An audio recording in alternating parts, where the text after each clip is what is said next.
स्वयंपाक बनवण्याचा कंटाळा आला, बनवा खिचडी. भाजीला काही नाही, बनवा खिचडी. आणि खिचडी हा असा पदार्थ आहे जो आठवड्यातून 2 ते 3 वेळा तरी हमखास बनवलाच जातो. पण नेहमी तीच व्हेज खिचडी खाऊन जर कंटाळा आला असेल आणि तुम्ही नॉनव्हेज प्रेमी असाल, तर आज आपण 10 मिनिटात तयार होणारी चिकन खिमा खिचडी बनवणार आहोत. त्यासाठी 1.5 कप तांदूळ घ्यायचे आहेत. इथे मी वाडा कोलम वापरला, कारण खिचडी म्हटलं की साधा घरातला कोणताही तांदूळ तुम्ही वापरू शकता. बिर्याणी बनवायची असेल तरच बासमती राईस वापरायचा आहे. आता खिमा खिचडी आहे तर त्यासाठी 200 ग्राम चिकनचा खिमा घेतला आहे. हा खिमा तुम्ही घरीसुद्धा तयार करू शकता. 2 ते 3 वेळा पाण्याने स्वच्छ धुवून घ्यायचा. बऱ्याच वेळा चिकन शिजवावं लागतं किंवा जास्त वेळसुद्धा लागतो, त्यामुळे झटपट तयार होणारी ही चिकन खिमा खिचडी कुकरमध्ये बनवायची आहे. त्यासाठी कुकरमध्ये 3 मोठे चमचे तेल घालून घेतलं आहे. 2 मध्यम आकाराचे कांदे बारीक चिरून घालायचे. तेलावर चांगले परतवून घेतले. त्यामध्येच 2 हिरव्या मिरच्या सुद्धा घातलेल्या आहेत.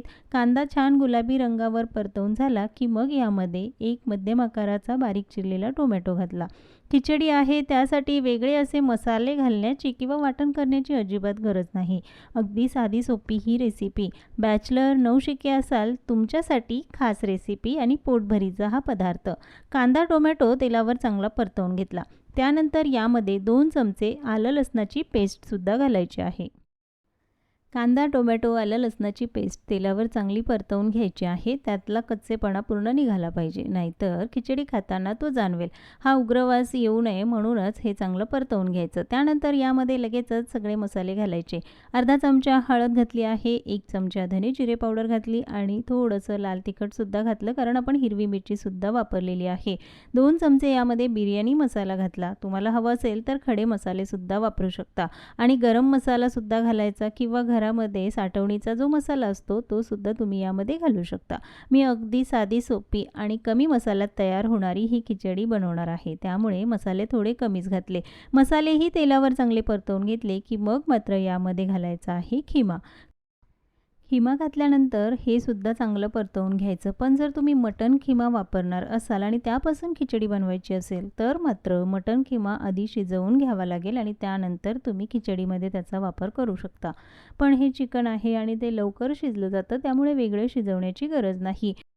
चिकन चांगलं परतवून घ्यायचं आहे 3 ते 4 मिनटं कमी आचेवर. मात्र यामध्ये पाणी अजिबात घालायचं नाही.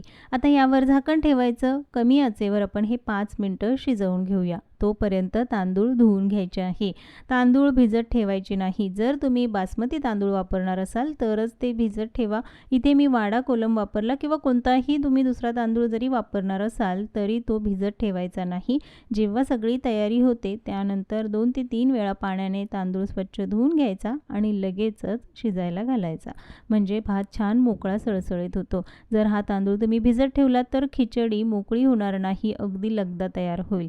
5 मिनिटानंतर यावरचं झाकण काढलं, बघाल तर छान असा हा खिमासुद्धा शिजला जातो आणि चिकनला जे अंगचं पाणी असतं त्यामध्येच हे व्यवस्थित शिजलं जातं. आता परतवून घेतल्यानंतर जे धुतलेले तांदूळ आहे ते यामध्ये घालायचे. पुन्हा एकदा हे चांगलं मिक्स करून घ्यायचं. खिचडी बनवण्यासाठी जे साहित्य घेतलं त्यामध्ये 3 ते 4 व्यक्ती खिचडी खाऊ शकतील इतकी खिचडी तयार होते. त्यामुळे तुम्हाला कमी बनवायची किंवा जास्त बनवायची त्यानुसार तुम्ही हे साहित्य कमी जास्त करू शकता. आता चांगलं मिक्स करून घेतलं. लगेचच यामध्ये पाणी घालायचं, पण थंड पाणी घालायचं नाही. थोडंसं कोमट किंवा गरम पाण्याचाच वापर करायचा. त्यामुळे कोणतंही जेवण तुम्ही जे बनवता ते छान चविष्ट होतं. पाणी घालताना आपण 1.5 कप तांदूळ घेतला होता. त्यासाठी सुरुवातीला मी 2 कप कोमट पाणी घालून घेतलं. थंड पाणी मात्र वापरायचं नाही. आता हे मिक्स करून घेतलं, पण वाटतंय की पाणी थोडंसं कमी आहे. अजून भातसुद्धा शिजणार आहे. पुन्हा एकदा अर्धा कप म्हणजेच पूर्ण 2.5 कप पाणी आपण इथे वापरलं. त्यानंतर चवीनुसार मीठ घालायचं. म्हणजे 1 चमचा मीठ घातलं आहे. थोडीशी बारीक चिरलेली कोथिंबीर घातली की कुकरला झाकण लावायचं आहे. मध्यम आचेवर कुकरच्या 3 शिट्ट्या काढून घेतल्या. 3 शिट्ट्यांमध्ये भात व्यवस्थित शिजला जातो. कुकर पूर्ण थंड होऊ द्यायचा आणि मग बघा झटपट साधी सोपी अशी आपली ही खिमा खिचडी तयार झाली. नेहमी तीच व्हेज खिचडी खाऊन जर कंटाळा आला असेल तर झटपट आणि वेगळ्या चवीची ही खिचडी छान मोकळी सळसळीत होते. पण जर ओलसर हवी असेल तर पाणी थोडं जास्तीचं घालायचं. गरमागरम खाण्यासाठी तयार आहे खिमा खिचडी. आजची रेसिपी जर आवडली असेल तर चॅनलला सबस्क्राईब, लाईक आणि शेअर मात्र जरूर करा. पुन्हा भेटूया एका नवीन रेसिपीसोबत.